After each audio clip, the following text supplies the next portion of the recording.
Hello, I'm Wayne Visser and I'm Director of CSR International, and I'm here today in Rio de Janeiro with Alvaro Esteves, who's Director of Ekobe, a consultancy here in Rio. Welcome.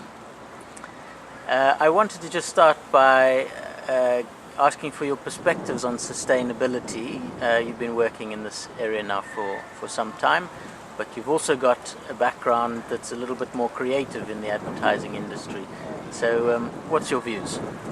Yeah, one thing we have always been a little bit joking, but not exactly a joke, that sustainability sometimes is a little bit boring. And as a consultant in this area, let's say, working with companies, enterprise, is something that calls our attention. Let's say, how to have this theme not so boring, and how it relates with the most successful companies in introducing sustainability in their activities, in their strategy.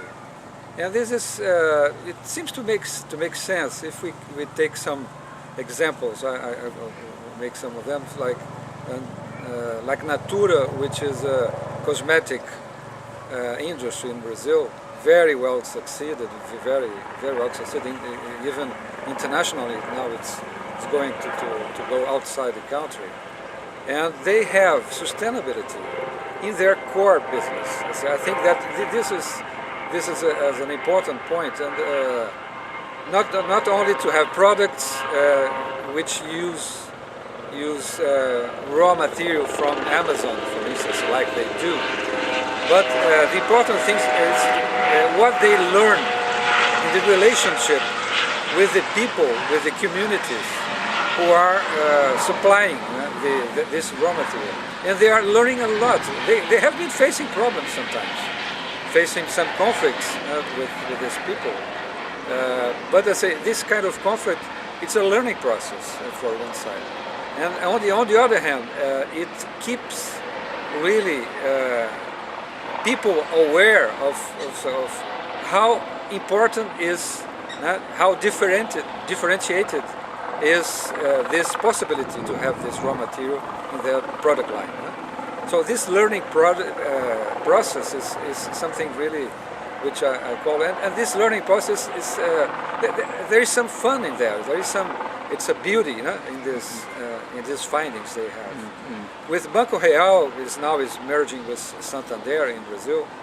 Banco Real is the same thing. They started something like 10 years ago to thinking about sustainability. But I think that things in the very beginning, as I was saying, it was a little boring because it seems to be something outside of their world. And, at the moment that Banco Real understand and started to have sustainability being part of the core business, to have been part of the daily activity of the managers in a branch, dealing with customers, dealing and knowing, understanding how to face some of these customers, especially in the business to business kind of environment. Let's say, how sustainability is directly related with the way they have to manage the risk, for instance, in dealing with the money, lending, and things like that.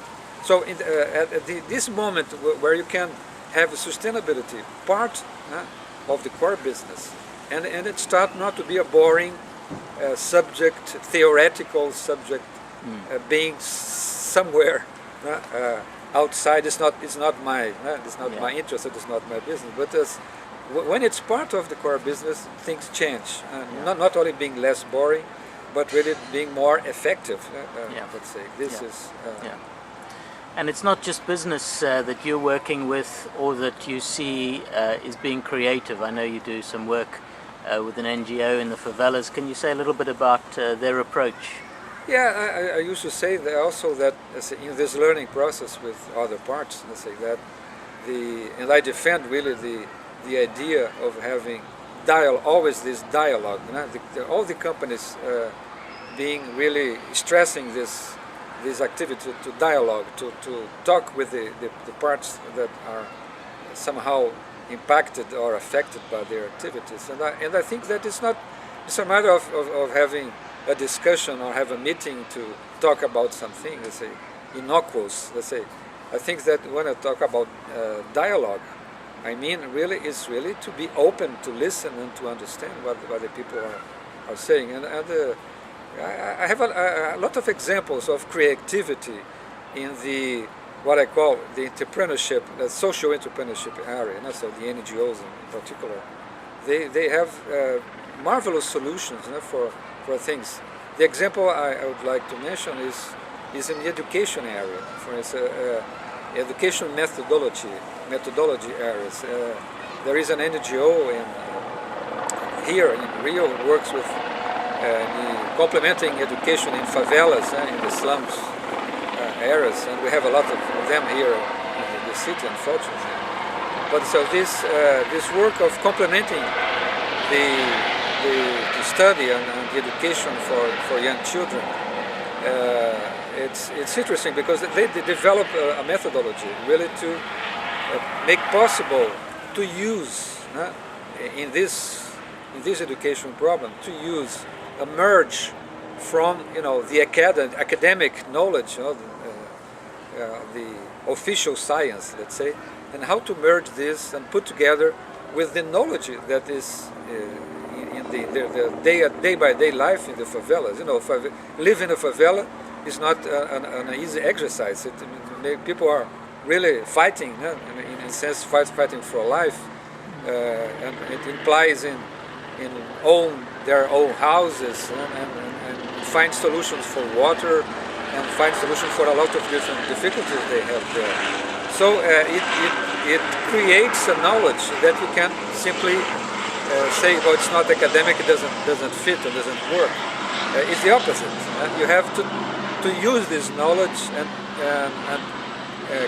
try to make a point of meeting, of encountering these two sets of information and ways of seeing the life, ways of seeing the problems, and use this as let's say, a material to the children understand, so they can listen from the theory listen from what is science, and at the same time, let's say, listen from their parents or listen from some friends of their parents, people they are in the day-by-day crossing with them in their neighborhood.